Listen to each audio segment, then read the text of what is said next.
네, 여러분 안녕하세요. 경제학 세미나 오늘은 18장에 대해서 강의를 하겠습니다. 제목은 GM이 뭔지 다 알죠? 미국의 제너럴 모터스라고 한때 전 세계의 그 자동차 회사 중에서 최고 탑을 이루던 회사였고요. 미국 경제에서 아주 중요한 비중을 차지하던 매출이나 자산 규모나 아니면 고용이나 또는 소비자들에게 주는 그런 여러 가지 그 영향력 이런 면에서 타의 추종을 불허할 그런 큰 회사였는데 그러한 GM과 같은 거대 기업이 이제 결국 그 나라 국가 경제에 중요한 위치를 차지하고 있잖아요. 마치 우리나라의 삼성그룹이 그런 비슷한 영향력을 가지고 있다고 생각하면 되겠습니다.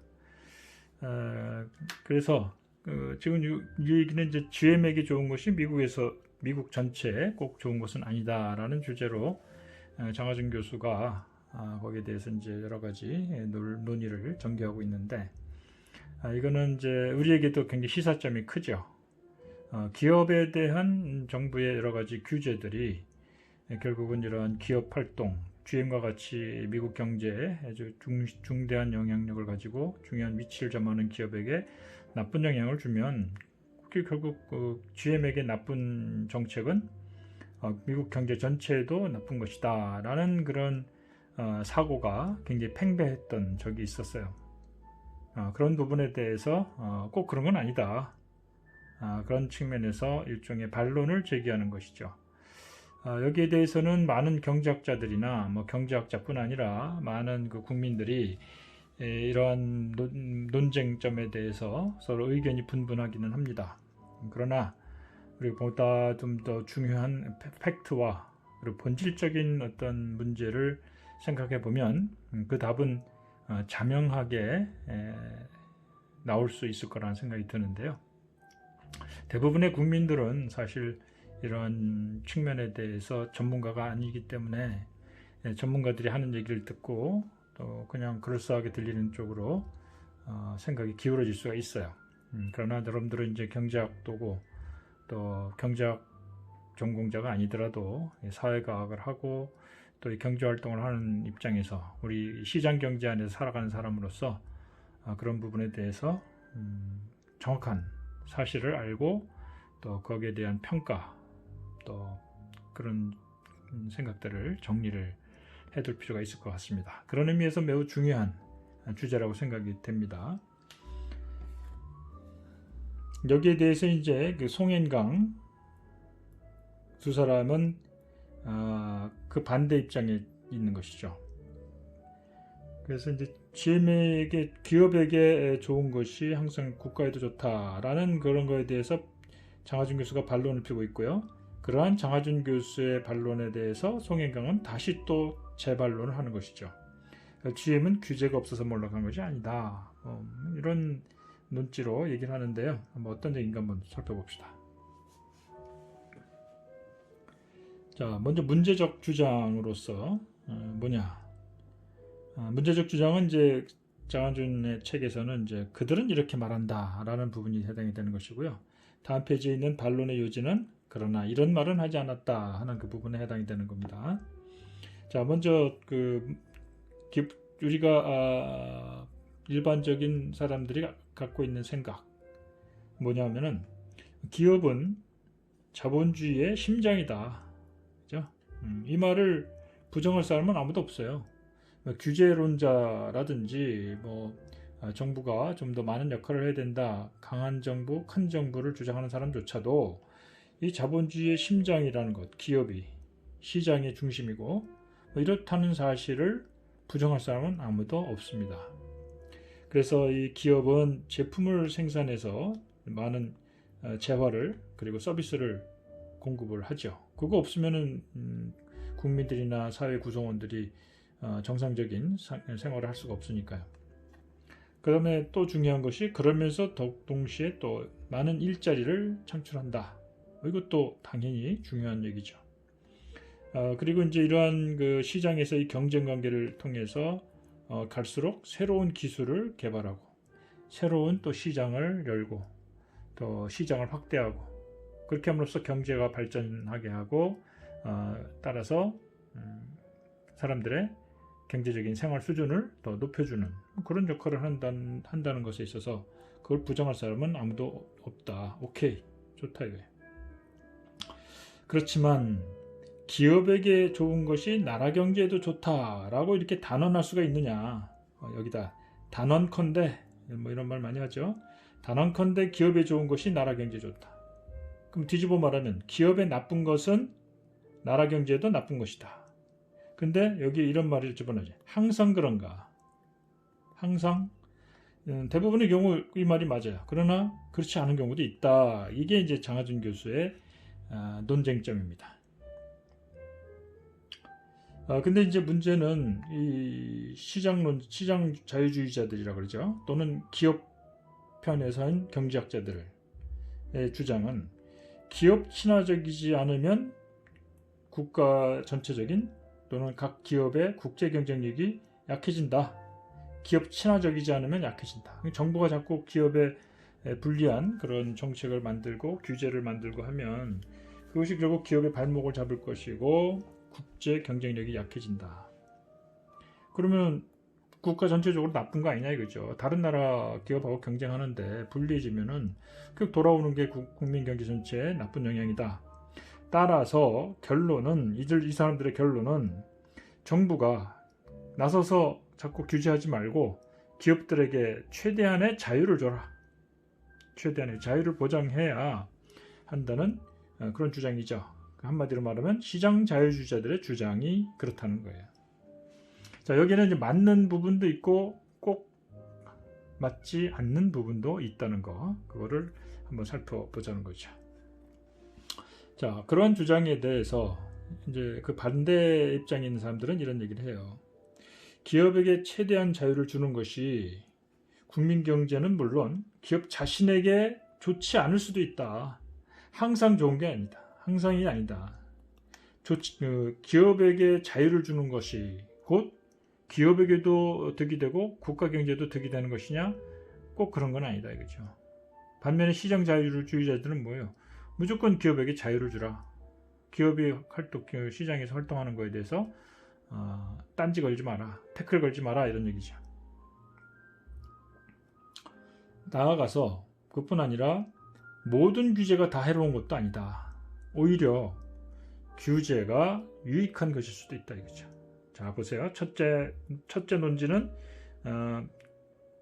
기업에게 무조건의 자유를 주는 것이 항상 좋은 것은 아니다. 둘째, 규제가 오히려 기업에게도 유리할 수도 있다. 그죠? 둘째, 규제가 오히려 기업에게 유익할 수 있다는 것이죠.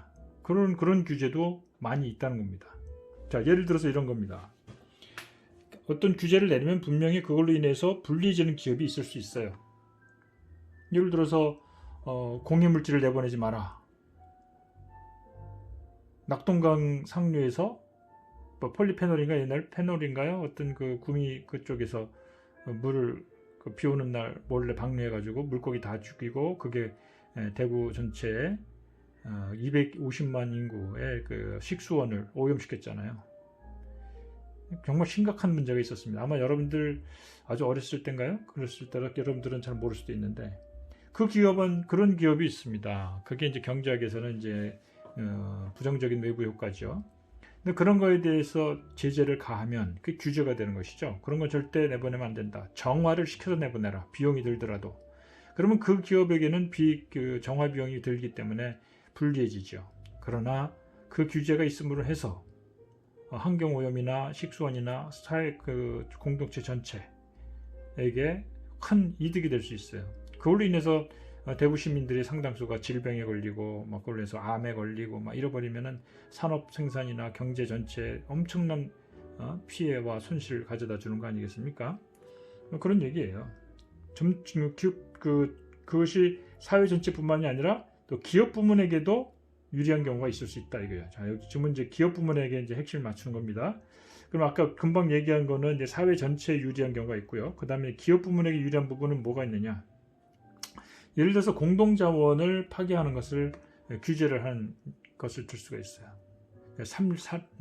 나무를 막 마구잡이로 베어간다든지, 특히 예를 들어서 이제 어자원, 그죠? 뭐 포항 앞바다에 또는 또 동해 앞바다에 뭐 오징어라든지 아니면 뭐 이런 여러 가지 그 물고기들을 그냥 싹쓸이로 잡아가 버릴 수가 있어요. 근데 그거를 규제를 합니다. 예를 들어서 뭐 그물의 크기를 일정한 정도로 크게 해서 새끼들은 못 잡게 만들고, 또 한 번 나갔을 때 잡아들이는 물고기의 양을 뭐 몇 톤 이내로 제한을 한다든지. 그래서 어족을 보호하는 겁니다. 어족이 완전히 씨가 말라버리면은 그 완전히 뭐 바다는 죽어버린 바다가 되는 거 아닐까요? 그건 결국 고기잡이를 하는 어민들, 수산회사에게도 도움이 되는 거라 이거죠. 그러나 규제를 하게 되면 규제를 받는 개별 기업은 일부는 손해를 볼 수가 있어요. 그러나 그것이 결국은 산업 전체에 도움이 되고 또 거기에 속해 있는 기업들에게도 도움이 될 수 있다는 얘기죠. 같이 망하는 것을 막아준다는 얘기예요. 뭐 예를 들어서 이제 뭐 경쟁 기업들 간에 과당 경쟁을 한다. 과당 경쟁을 하면 둘 다 출혈 경쟁을 하다 보면 둘이 다 같이 망할 수가 있어요. 그러다 보면은 국내 기업끼리 과당 경쟁을 해가지고 둘이 같이 망해버리면 그 자리를 결국 외국 기업이 들어와 버리는 거예요. 그럼 결국 국가 전체적으로 손실이고 그 산업, 거기에 속해있는 기업에게도 나쁘잖아요. 이런 거를 제한을 두는 그런 규제가 나올 수도 있는 것이죠. 또 다른 한편으로는요, 단기적으로는 규제가 불리하더라도 장기적으로는 생산성을 높일 수 있는 경우가 있을 수 있다. 이거죠. 이런 경우가 많이 있어요. 예를 들어서 노동자에 대한 교육 규정을, 자, 어떤 기업에서 노동자들을 고용해서 할 때는요, 일정 기간 전문 기술 교육을 시키는 것을 의무화시킬 수가 있어요. 그리고 이제 그런 노동자 교육을 시킨 사람들을 예를 들어서 그냥 기업들 간의 활동을 그대로 내버려 두면요, 다른 기업에서 교육을 시키려면 돈이 드니까 시간도 걸리고, 가만히 이제 다른 기업에서 열심히 교육시켜 놓은 사람을 웃돈을 주고 싹 기술 인력을 빼돌리는 경우가 많아요. 그런 일이 자꾸 일상화돼 버리면 어떻게 돼요? 어떤 기업이 비싼 돈과 시간을 들여서 노동자를 교육시킬까요? 안 하죠. 그냥 틈만 나면 다른 회사에서 인력 빼가기를 하고 그러죠. 그런 거를 못하게 가로막아 버리면 결국은 기업들은 교육을 각자 시킬 겁니다. 그러나 그게 장기적으로 볼 때는 그걸 통해서 만약에 그 규제를 안 하면은 막 서로 다들 교육을 안 시키니까 생산성이 다 떨어지잖아요. 그러나 그런 규제를 함으로 인해서 기업들이 교육을 하지 않을 수가 없는 상황이 되고, 해도 손해를 덜 보니까 교육을 하게 되니까 그 노동 생산성이 오히려 올라가죠. 자, 우리나라 지금 공정경제 이런 얘기가 많이 나와요. 그 중에 하나 대표적인 것이 대기업이 그 밑에 있는 하청기업으로부터 기술이나 인력을 뺏어가는 경우가 많아요. 이게 일종의 시장 지배력이 강한 기업들이 이 지배력을 남용하는 거죠. 이걸 금지시킵니다. 그래야 중소기업이나 이런 데서 기술을 개발하고 또 훈련을 시키고 그러지 않겠어요? 계속해서 대기업이 이런 기술 인력을 빼돌리면요, 중소기업에서 기술 개발이니 뭐 그런 연구 개발 안 해요. 자, 그런 것만 보더라도 이런 장기적인 생산성을 높이는 데 있어서도 규제는 그 기업에게도 그 산업에게도 도움이 될 수 있다는 거, 이런 걸 보자는 겁니다. 결국은 문제가 되는 것은 규제의 내용이지 양이 아니다. 자, 이런 것들을 설명을 하려는 겁니다. 내가 초장부터 너무 자세하게 얘기해가지고 뒤에서 할 얘기가 많이 없을 것 같기도 한데, 하여튼 그런 이런 것들에 대한 구체적인 예를 들어서 한번 설명하는 것을 요약을 좀 해봅시다. 1953년도에 그 당시 이제 국방장관이던 이 찰리 윌슨이라는 사람이 있어요. 이 사람이 국방장관 하기 전에 GM의 CEO였어요. 자동차 회사 사장이 어떻게 국방장관을 가느냐, 좀 의아하죠. 근데 그럴 수가 있는 것이 GM이 2차 세계대전 때 엄청난 군사 기술을 군수 기술을 개발해 가지고 2차 세계 대전을 승리로 이끌었는데 아주 중요한 공헌을 합니다. 지대한 공헌을 했는데 결국 이러한 그 군사 기술 개발하는 능력 이런 것들을 이제 높이 사서 이 사람을 이제 국방장관까지 앉혔어요. 이 사람이 이제 미국 정부에 들어가서 이제 딱 그런 얘기를 합니다. 이 사람은 기업에도 있었고 또 정부에도 있었잖아요. 딱 가서 이제 큰 소리 치는 거예요. 미국에 좋은 것이 GM에게 좋고 그 반대, 그죠? 영어로는 vice versa 그러잖아요. 그 역도 성립한다. 즉 GM에게 좋은 것이 미국에도 좋다라고 아주 당당하게 얘기를 합니다. 그래서 이제 이 말이 아주 지금까지도 인구의 회자가 되는 그런 표현이 되겠습니다. 이 경제가 좋은 시절이에요. 민간 기업이 결국은 그 경제 부와 일자리를 창출하고 또 기업이 돈을 잘 벌면 정부의 수입, 재정 수입이 많이 늘어나잖아요. 그 돈으로 또 정부가 결국 국민들을 위해서 사용할 수 있고 뭐 이런 선순환이 잘 이루어지죠. 게다가 이 GM처럼 기업 규모도 크고 기술도 첨단을 그렇죠? 독보적인 기술을 많이 개발하고 또 매출액도 많이 커서 뭐 세금도 많이 나오고 또 사람들한테 고용을 많이 하니까 소득도 많이 늘려주고 이런 면에서 압도적인 기업의 성패와 운명이 경제 전반에 미치는 영향이 막대하기 때문에 이런 얘기를 할 수 있어요. 이 말 자체가 틀린 건 아니에요. 진짜 거대한 기업이 그 나라 국민들 많이 고용을 하고 투자도 많이 하고 경제 성장에도 이바지하고 그죠? 수출을 해서 또 외국 외화도 많이 벌어들이고 아주 그런 면에서 우리가 인정할 건 합니다. 자, 그랬어요. 1950년대까지만 해도. 근데 이제 대공황과 이제 1970년대 사이에는 서서히 민간 기업을 의혹의 눈으로 보기 시작하는 분위기가 생깁니다. 이 경제가 좋을 때, 잘 나갈 때, 기업이 돈을 잘 벌고 하는데 거기에 대해서 이제 의혹의 눈초리를 가지는 거예요. 어떻게 저렇게 잘 나가나. 근데 반면에 기업은 돈 잘 버는데 그렇지 못한 사람들도 있잖아요. 그러다 보니까 이제 여기서부터 비판적인 생각이 들기 시작하는 것이죠. 기본적으로 기업이 그 이윤 추구하는 것은 당연하다고 보는 것이죠. 근데 이거를 돈을 버는 건 좋은데 사회 정의, 또 사회 융화, 또 약자에 대한 보호 이런 것이 잘 지켜지느냐 이거죠. 심지어는 국가 전체의 명운을 가를 수 있는 어떤 기술력 이런 것들을 잘 개발을 하고 잘 보존을 하느냐 이런 겁니다. 기업들이 첨단 기술 만들어 가지고 외국에다 기술을 빼돌린다든지 이러면은 문제가 심각하잖아요. 그런 것들을 막기 위한 그죠? 규제가 필요하다. 사회 정의를 높이고 사회적인 그죠? 양극화를 막고 잘 사는 사람 못 사는 사람 간의 격차를 줄여서 좀 더 사회적인 융화가 잘 되게 만들어주고 뭐 이런 일들 이거에 대한 규제가 필요하다라는 것을 생각하고 있습니다. 그래서 기업의 지나친 또는 뭔가 좀 일탈적인 뭐 이런 지나친 이윤 추구 행위는 반사회적인 요소로 간주되기 시작합니다. 사실 그렇잖아요. 좀 우리나라도 보면은 얼마 전에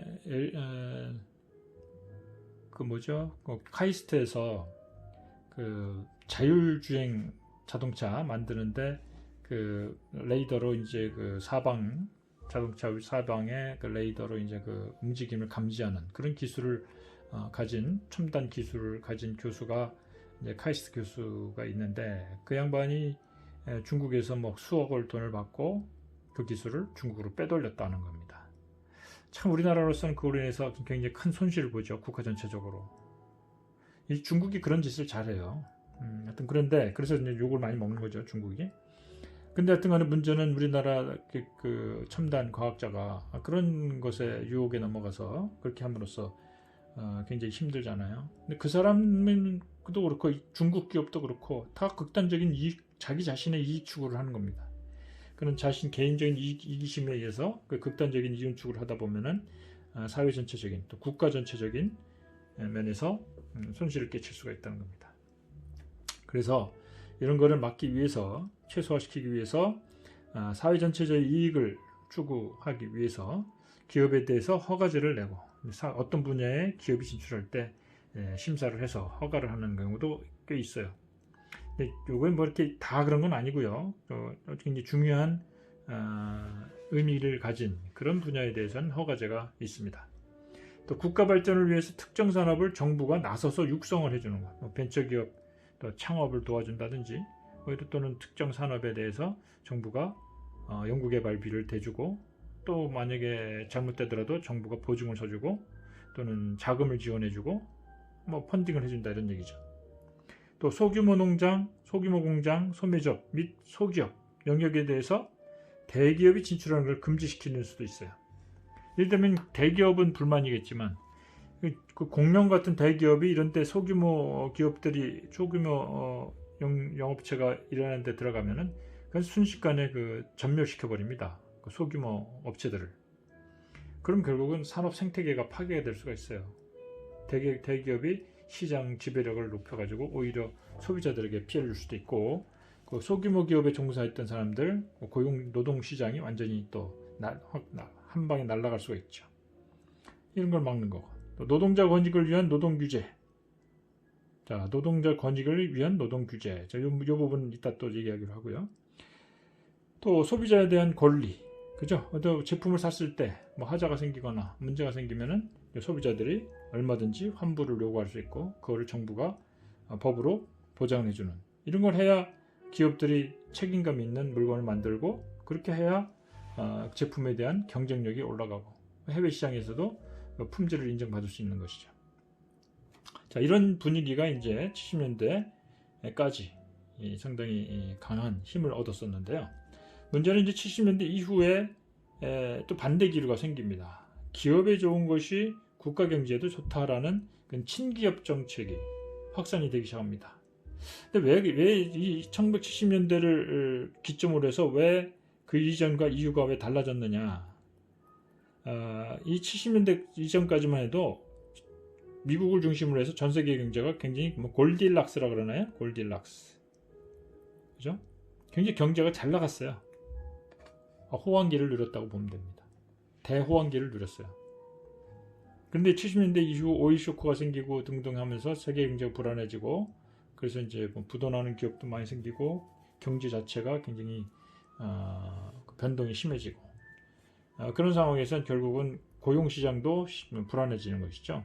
그러니까 기업이 안정적으로 잘 유지돼야 국가 경제에 도움이 된다라는 그런 분위기가 생긴 것 같습니다.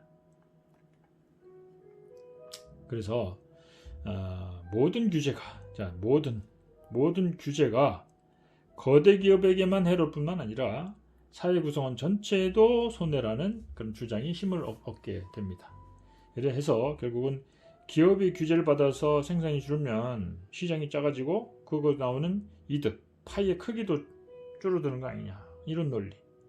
그리고 이제 그 규제 때문에 사회 전체적으로 생산성 향상이 둔화된다. 이런 생각이 이제 지배적이 되는 것이죠. 게다가 이제 1990년대 이후에는 공산권이 이제 몰락하죠. 그러면서 아직 살아남아 있는 중국이나 베트남이나 이런 그 공산주의 국가도 시장 경제를 도입을 하면서 결국 시장에 대한 정부의 간섭을 배제하는, 그죠?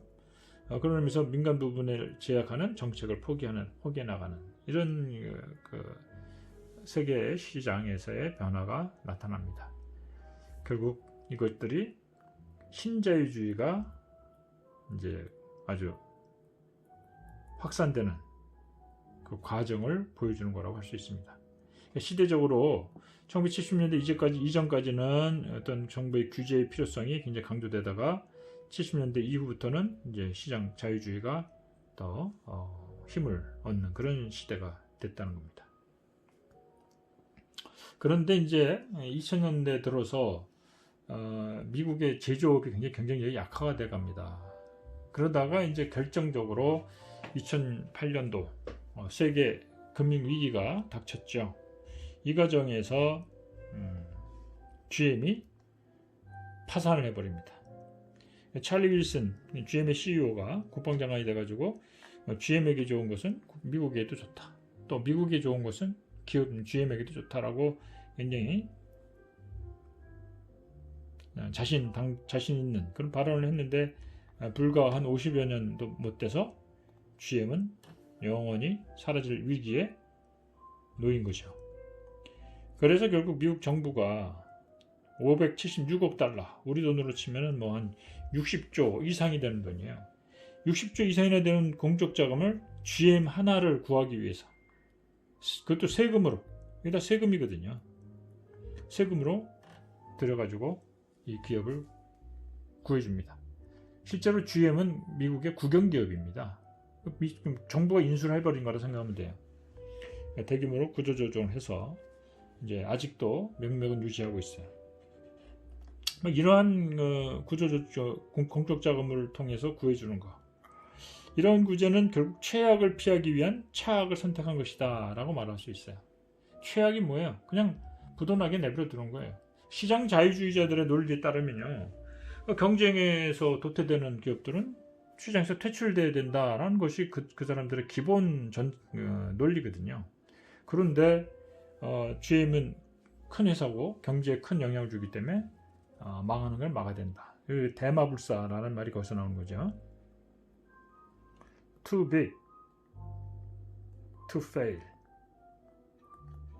그죠? 망하기에는 너무 크다. 너무 커서 망할 수 없다. 대마불사. 그죠?